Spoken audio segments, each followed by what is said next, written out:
What up, cucks? It's your boy, the hater, up in this bitch. And we're going to talk about Halloween Havoc tonight, motherfuckers. I watched the show. It had some good. It had some bad. We'll get to it, all right? Now, before we get started for real, I don't know how I feel about these weird-ass, like, pseudo pay-per-views that they have that aren't really pay-per-views. They're short. They don't feel like pay-per-views. It is what it is. But anyways, let's just get started and talk about this. First up, we had Toxic Attraction, which is a complete waste of time. I forget which one it is. One of these girls is weird looking, and the other one is like decently attractive. I forget which one is decently attractive and which one is good looking. I really just don't know, to be honest. So it is what it is. But the facts are what the facts are. Neither of them are entertaining, and nobody cares. Io Shirai and Zoe Stark are the worst tag team of all time because Zoe Stark has no reason to be in this company. There's nothing about Zoe Stark that screams star in any capacity. As a matter of fact, I think she'll never be a star. You know, she's weird looking. She's like in her 20s, but looks like she's like 45. You know, no offense, but it is what it is. You know, Io Shirai, like honestly, WWE, I'm gonna fucking say it, motherfuckers. WWE needs to stop hiring foreign wrestlers unless there's a clear plan as to what they're gonna do with these foreign wrestlers. You know what I'm saying? Like, there's absolutely no reason to hire Io Shirai because she does a good moonsault. You know what I'm saying? You can find, like, a Casey Catanzaro, right, who can do, like, acrobatics. She's, like, a gymnast-type motherfucker. You know what I mean? And just hire her. Io Shirai adds nothing. The only thing she does is hold back the women's division because she can't speak on the mic because she barely speaks English. You know? I get it. She's an immigrant. You know, your boy's an immigrant. I learned English. Look at me now, motherfucks. But what I'm saying is this, right? If she wants to learn English, good, be my guest, and then you can have some value. You know, if you're not going to learn English, stick to Japan where you don't even need to speak Japanese. You just show up there, you have a match, and then you thank each other at the end, and then nobody watches. You know what I mean? So if that's what you want to do that. But it really isn't even that big of a deal. Because when you consider people like Persia Parada, Indy Hartwell, Zoe Stark, Gigi Dolan, and JC Jane, right? None of these girls have any charisma whatsoever. Like, there's, like, zero charisma amongst all five of these broads that I mentioned, and including Io Shirai, if I'm being honest, right?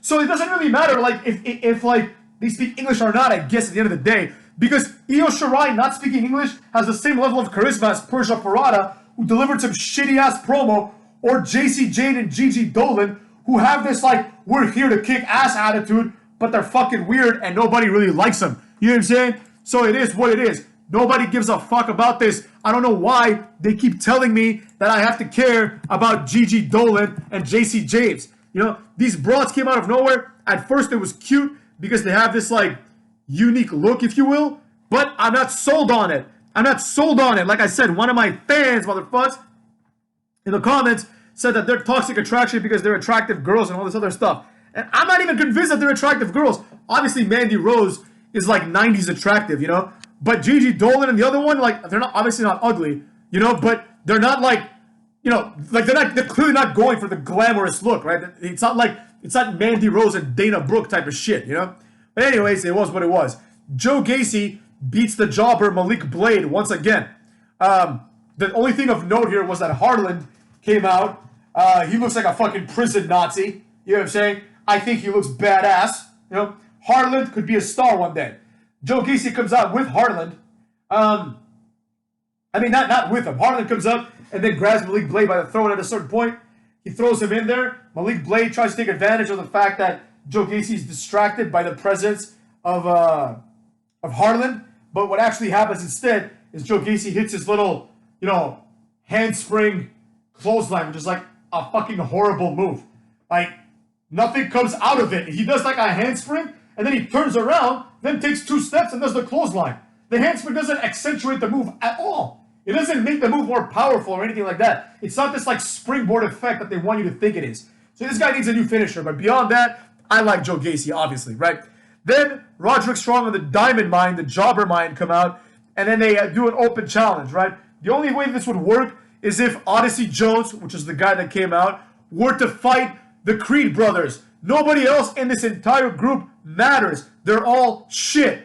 Odyssey Jones comes out and the Japanese guy is looking at the girl and he's like, no, you're not going to fight him because, like, presumably she wants to fight him because she thinks that she's, like, you know, she can kick his ass or some other horseshit. Anyways, it is what it is. All right? It is what it is. The point is, you can say whatever the fuck you want, but this match was dumb. Roderick Strong is played out. Nobody cares about this guy. He beat Odyssey Jones with his knee, the little flying knee thing he does. It was really bad. This is going nowhere. Nobody cares. Then we had Mandy Rose versus Raquel Gonzalez in a Chucky's Choice trick-or-treat street fight, right? Mandy Rose won after Dakota Kai came back in a costume and cost Raquel Gonzalez the match. And there was this moment of mystery, like, who is this broad? And I'm like, it's obviously Dakota Kai. You know, who else would it be, motherfucks? Who else would it be? Who else has a personal vendetta against fucking Raquel Gonzalez? So she comes out, takes off her mask, right? To be fair, Raquel Gonzalez was getting some cheers. You know, she came in on a motorcycle. She was getting some cheers. But what happened in the end was that people were chanting for Dakota Kai. They're like, welcome back. She's a heel, dumbasses. You shouldn't be saying that shit. Doesn't matter. Then we had a fantastic match, Imperium versus MSK. Before the match, you had Imperium outside, like backstage, cutting a promo. These guys are stacked. Marcel Bartel, who was like a normal-looking dude, is now jacked, motherfucks. I don't know what the fuck they're doing over there in England up in this piece, but he looks better than ever. This guy's got like an 8-pack. Fabian Eichner is a different level altogether. Fabian Eichner is like one of the best athletes that WWE has. You know, Fabian Eichner, in my opinion, should be NXT champion, but that's neither here nor there, cucks.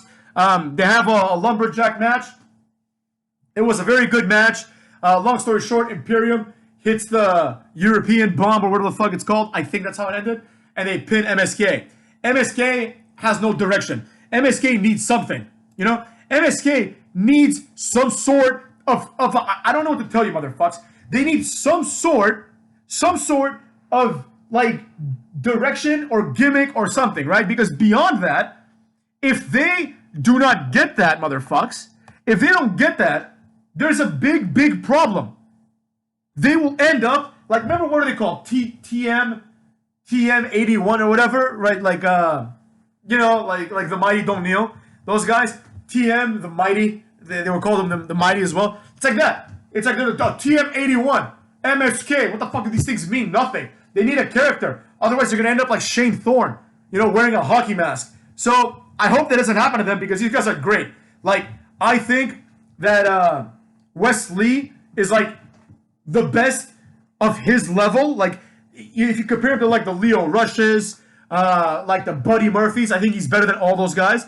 And that Zachary Wentz, I honestly believe, he's Nash Carter, I should say. I honestly believe this guy is one of the best wrestlers around. Like, he is awesome. This guy can do anything and everything. He never makes any mistakes. This guy should have a bright future ahead of him, but at this rate, he won't. Then we had the main event, which was iffy, right? Tommaso Ciampa comes out dressed as Kratos from God of War, and he's wrestling Braun Breaker. Now, in my opinion, Braun Breaker should have won this match for, like, I can list off like 9 reasons why he should have won. But the match was good nonetheless. The problem with the match was twofold, motherfucks. Twofold. Number one, there was a point where Braun Breaker botched and he fell from the turnbuckle, right? This was a very, very bad botch because he was doing the hoo chant, right? But that's not what happened, all right? So, there you go, motherfucks. That's not what happened. 1. 2, another thing that bothered me was Braun Breaker is clearly underdeveloped. You know, there's a big, big problem in WWE with wrestlers either being underdeveloped or not being developed at all and just being pulled from like the indies. And that's why you get people like Kevin Owens that nobody cares about, right? So Braun Breaker is underdeveloped. Like, for example, when he hops over someone that's laying down, it looks weird. It looks slow. You know, the kid's clearly athletic, but he's not able to do it correctly because he doesn't have enough experience yet, you know? Like, he's not athletic enough, like, you know, like an AJ Styles or like a Matt Riddle. He doesn't have that kind of raw athleticism where these things come natural to him. He's just an athletic big guy and needs to be able to hop over people more efficiently, you know? Or stop hopping over people. Scott Steiner never hopped over everybody. He would just drop an elbow and then do push-ups, you know? Like, this guy needs to, like, kind of settle down. I'm not saying he's not ready or anything like that, because he probably is. I'm saying that he needs to be, like, kind of reworked, you know, the way that he is handled as a wrestler, right? Because a lot of things about him were exposed. Nonetheless, the match was still good. I thought, until the very last moment, when Tommaso Ciampa hit the second fucking move, whatever it's called, the fairy tale ending. When he hit the second fairy tale ending, up until that point, I still thought Braun Breaker was going to win.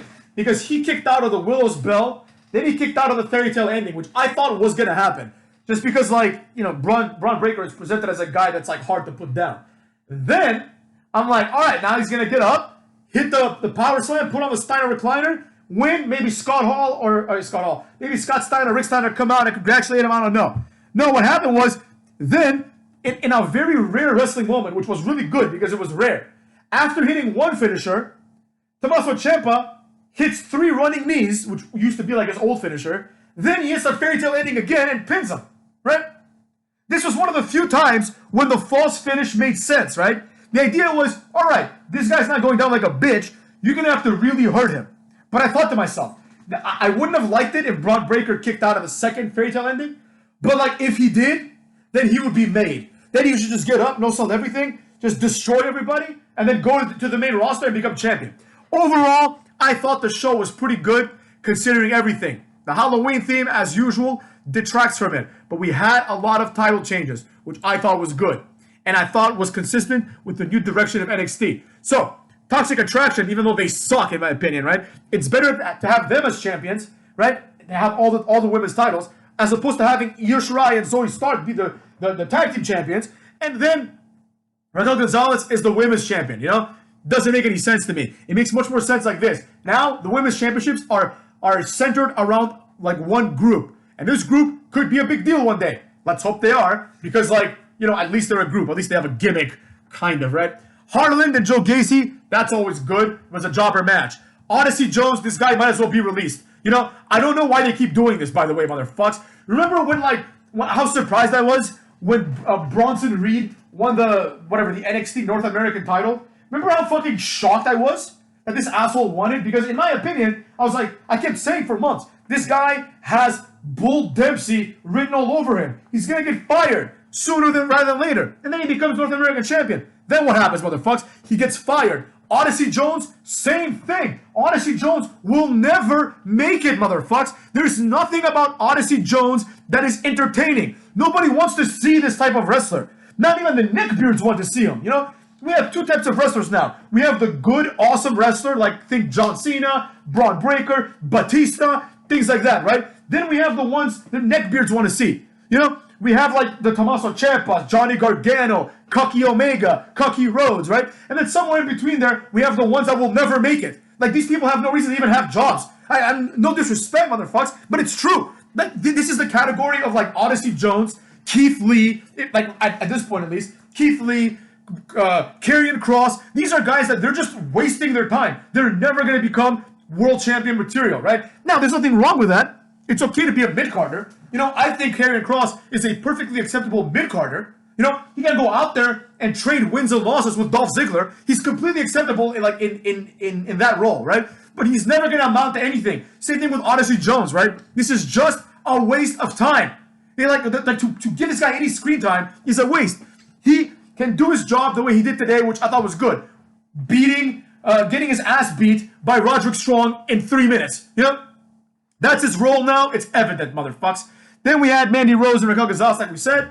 That one was whatever. Imperium match was great, and the main event was great. I also want to note that Cameron Grimes, once again, is left out of the card. All right, this is ridiculous in my opinion. But whatever. He's going to be on the Duke Hudson poker thing next week, where I'm guessing he's going to lose all his money and hopefully go back to being like, you know, the regular Cameron Grimes that we know and love, you know? Cameron Grimes rules. And maybe there's going to be like a love interest involved because he's trying to date people. That was a highlight. Cameron Grimes rules. There was also this ongoing thing between Trick Williams and the other guy, I forget his name, the new champion, and Dexter Lumis and Johnny Gargano. Complete waste of everyone's time. Dexter Lumis should just turn on all these 3 of these guys, kill them all, like murder them in kayfabe, and then they never show up again. You know what I mean? That's what should happen. Like these people, like Trick Williams and the other guy, Mello, whatever. Like I like them, you know, but they're not in the same level as Dexter Lumis, right? They're good mid-carders. That's why he's the mid-card, you know, champion. Dexter Lumis and people like Cameron Grimes have the potential to actually be stars. I'm not saying they're going to be the next Rock, but they have the potential to be like the next Godfather and Val Venus. You know, like an upper level mid carder who, like, honestly today, if Val Venus was wrestling today, he'd be like the world champion. You know what I'm saying? It would be like, it's like a no brainer. You know, he'd be like right next to Roman Reigns, right, as a star. You know, Roman Reigns is only a star because everyone around him is shit. You know, it's easier to look like a star when everyone around you is fucking like, you know, Seth Rollins and things like that. You know, like Edge now looks like a star. You know, Edge was like a mid carder for the majority of his career, right? In the 90s at least. And then he became like a main eventer when everyone else left. You know, when it was his turn. So that's what I'm saying, motherfucks. None of these things are gonna amount to anything. It is what it is. But the show was pretty good. Also, one of the new Usos, I think he's like another son of Rikishi's. He debuted. This guy looks like shit. He looks like shit. This guy looks like another Uso. He has the same Uso face, the same shitty physique. Like, this guy's not intimidating. You know? Then you have Zion Quinn, right? Who has like the worst name in the history of wrestling. But Zion Quinn chokeslams this Elvis guy through a table. It was badass. Zion Quinn is this big, strong Samoan guy. Why doesn't he do the chokeslam as a finisher? Nobody currently is doing the chokeslam as a finisher. He has that shitty little forearm thing he does. You know, this guy has actual potential. You know, in terms of like, if you have to rebrand him, starting with his name. But you know, neither here nor there. It was a good show, I'd say. So that being said, motherfuckers, take care of yourselves and go.